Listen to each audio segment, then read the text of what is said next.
Hello everybody! Today we're continuing our discussion of Vale with the legendary back bowls. I'm sure that this is the part of the episode that a vast majority of you have been looking and waiting for, so I won't waste too much more time.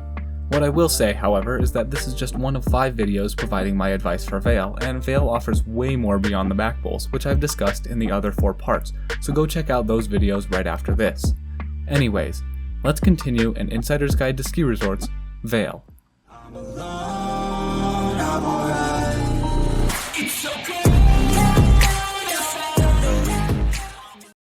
We'll start with some background info about the bowls in general. As a whole, the bowls are wide open spaces that generally have very little grooming. I'll tell you guys which runs are groomed as we go bowl by bowl later. The bowls aren't super steep, but they can often present challenging conditions. The back bowls are magnificent on powder days as the wide open spaces allow for endless play in the powder with minimal obstacles. Do be careful when there's only a couple inches of fresh, however, because you may encounter some crusty conditions under the fresh coat that will pull at your skis or board. When there hasn't been fresh snow in the past couple of days, it gets really crusty and challenging very quickly overall. Thus, as a whole, the bowls get more difficult each day without snowfall after a storm. What you'll most commonly find in the back bowls ranges from leftover powder to small moguls. The moguls get larger the longer it's been without a storm, so I would recommend keeping track of the weather for the week leading up to your trip if you plan to spend a lot of time in the back bowls.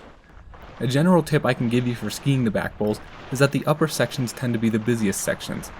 If you want to get away from the crowds, heading down the ridge a bit further is generally the best option. I'll get more in detail later. A lot of bowls will have ropes along a majority of the ridges with only a few gates, but remember, once you get through a gate, you can then make your own traverse to get to what you want unless there's another rope or closed sign in the way. The final general thing I'll say is that the areas that have the worst snow are the runouts of each bowl, which is something else that can be helped by going further down the side of the bowl before dropping in. Okay, so now, let's start with the Sundown Bowl. The Sundown Bowl is all blacks and does not have any grooming at all. If you're coming from Lion's Head, this will be the easiest bowl for you to access as it is accessed by the Game Creek Express, Chair 7, which you can see on this map. If you're coming from Vale Village and can ski blacks, I would recommend taking 3 and coming to Sundown first, as 3 generally has shorter lines than 4. Sundown has more trees than most of the other bowls. As such, if you like tree skiing, Sundown is your place. My recommendation would be to head down toward Never and OS if you're looking for trees. Those are also the steepest sections of the bowl. The bottom section of Ptarmigan Ridge can get pretty flat, so keep up some good speed. There are also some good trees if you go down the High Noon lift line and then take a right all the way down below Forever. Straight Shot generally has the most and biggest moguls of any run in Sundown. The easiest runs in the bowl are typically Ricky's Ridge and Wow, but it depends heavily on conditions. The Sundown Catwalk is rarely groomed, so it's mostly just one of those traverses that's been packed down by the people before you, if you know what I mean. The nice thing about Sundown Bowl is that because it's advanced only, most people on the run-out are skiing it like advanced skiers, and you don't get people going all the way edge to edge and back like you'll see in other bowls.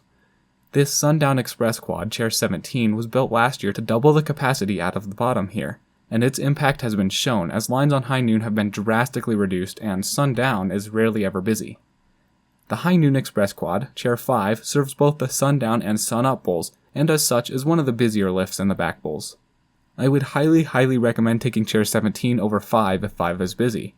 Another alternative is Chair 9, the Sunup Express Quad, but it serves very limited terrain and is more of an access lift than anything else, which we'll discuss in just a bit. The Sunup Bowl is much more open than the Sundown Bowl.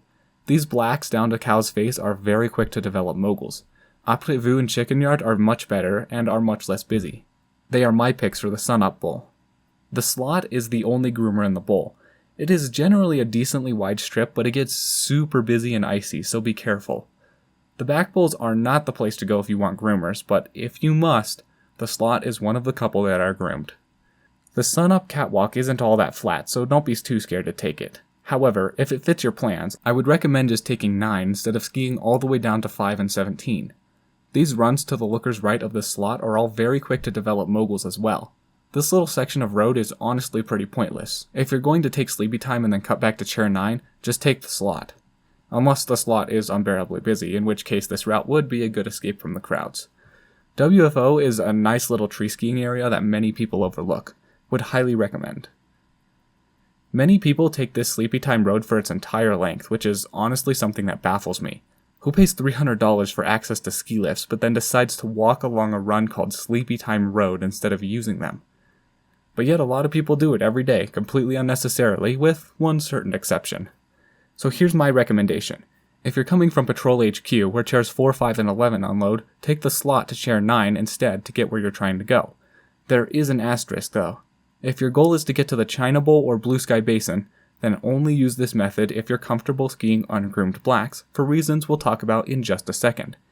If you can only ski groomed blues, then you can take Sleepy Time the whole way, or if you want a longer but more relaxed method, you can take the slot to chair 9 and then ski down Whiskey Jack to chair 14 on the front side, and then ski Poppy Fields down to 21 or to Blue Sky Basin. So why is that method so complicated? Well, to put it mildly, it's a pain in the gluteus to get to Two Elk Lodge and thus Poppy Fields West from the top of chairs 9 and 36. It's an extremely flat hike along the ridge that actually takes quite a bit of time and, of course, way too much effort. So instead, you can ski down Whiskey Jack, which is a really short groomed blue on the front side, and take chair 14 up to Two Elk and the entrance to Poppy Fields to save yourself the exertion and time. So you may have noticed that, as briefly just touched on, Poppy Fields West is groomed. Its counterpart on the other side of the bowl, Poppy Fields East, is also groomed. Chopsticks in the middle here used to be groomed consistently, but it seems to me like Vail has been getting away from that habit, so don't count on it being groomed. It's not steep at all, so if it's ungroomed, it's a great place to get that real back bowls experience on the ungroomed stuff if you're not a black skier. Shangri-La and Shangri-La Glade offer some of the only tree skiing in the back bowls outside of sundown. The trees have been thinned quite a bit, so if you're looking for truly advanced tree skiing, I would look elsewhere, namely Blue Sky Basin. These blacks on the west face are very quick to develop moguls and tend not to have very good of snow, so I try to avoid them. The China Bowl is the most popular of Vail's back bowls because it is where a vast majority of intermediate skiers in the back bowls go due to the Poppy Fields groomers. And as you can guess, Poppy Fields get just about as busy as I-70. Because of all this, China Bowl isn't my favorite bowl. The run out down Poppy Fields, while groomed, is absolute chaos. It can very much feel like Mozart if you hit it at the right time. If you know, you know. The least busy individual runs in China Bowl are Sweet and Sour and Shangri-La. Sweet and Sour is nice because it avoids a vast majority of the Poppy Fields run out if you ski it right. Now, to the lookers right of the China Bowl are 3 more bowls, each of which get progressively less steep. If you want the true Vail back bowls experience without all of the crowds, poured snow, and obstacles, head to Siberia Bowl. That is your true back bowl, big and wide with endless powder even for a few days after a storm. It does require a decent traverse along Silk Road, but it's absolutely worth it. If you go even further, you can access the Mongolia Bowls, which of course are the emptiest and most playful of the bowls, as there is endless room to do whatever you want to do. This Mongolia platter has been running a very limited schedule for these past couple of seasons, so it is very possible that you'll have to hike up the line instead of being able to ride the lift. Once again, I would highly recommend doing it regardless. It's not too bad of a hike, especially compared to some of the other hike-to terrain in Colorado. I'm not sure why anyone would take the effort to get all the way to the boundary and just stay on Silk Road, but if any of you decide to do that, let me know if it's worth it down in the comments. The bottom part of Silk Road can get very slow, so do your very best to keep up a ton of speed. But that flat run out is still worth it for what you get in those 3 bowls. The Orient Express Quad, Chair 21, was built in 1988, which is pretty old for a detachable. As such, it doesn't run quite full speed much anymore, meaning it has a lower capacity than most of the other detachable quads in the back bowls. It serves the skiers coming from Patrol HQ and Teacup Bowl on Sleepy Time Road, the China, Siberia, and Mongolia bowls, and is also one of 2 exits from Blue Sky Basin. You can probably see where I'm going with this. Where there are 3 lifts for 2 bowls over on the looker's left side here, you've got 1 old lift for a massive amount of terrain over here. So yeah, Orient gets busy. It's the only back bowls lift that consistently gets mid-Vail length lines. Oh, and with the amount of people who go to it, the final pitch into the lift maze gets incredibly icy, so be careful. Generally, the line to the skiers left of the lift is a little bit shorter. From the top of 21, if you want to get anywhere on the front side, to Two Elk Lodge or back to the west face of the bowl, you have to traverse across this ridge. This is one of the flattest catwalks in all of Vail. And of course, in true Vail fashion, the Wapiti Platter runs a very limited schedule. So yeah, 21's not great. It has a lot of issues. What a lot of people don't realize, however, is that you can avoid 21 altogether. To avoid all of the problems of Orient, you can take a short catwalk down to the Teacup Express instead. If you're an advanced skier looking to lap the China Bowl, I would highly recommend doing this. If you want to ski the Blue Groomers or are intending to head to Siberia or Mongolia, you'll have to wait it out at 21. The Teacup Express Quad, Chair 36, doesn't have a very high capacity. However, it also very rarely has lines, except at the end of the day when everyone heads back from Blue Sky Basin. Skipping the lines at 21 and heading to 36 is my standard in the mornings. I would try to avoid both 21 and 36 after about 1 o'clock, however. Vail has a new lift in its master plan that would be a high-speed quad serving the Siberia and Mongolia bowls. I also foresee Chair 21 getting replaced within the coming couple of years. Both of these projects would significantly help with various of Chair 21's problems. But for now, just know that you have 36 as an alternative if 21 is being 21. Now, you may have noticed that there's one bowl I've skipped. I did that because most people skip it when they're skiing Vail, so I wanted to be at the forefront of your memories by leaving off with it, because in my opinion, it is by far the best back bowl. Of course, I'm talking about the Teacup Bowl. As far as bowls without annoying catwalks to access or leave go, Teacup is by far the least busy. And while all of the intermediate skiers make the slot and poppy fields dangerously busy, it seems like nobody realizes that Red Zinger is groomed relatively often. The groomed strip goes right down the middle of the bowl, and then on both sides you have these blacks, which are ungroomed and wide open.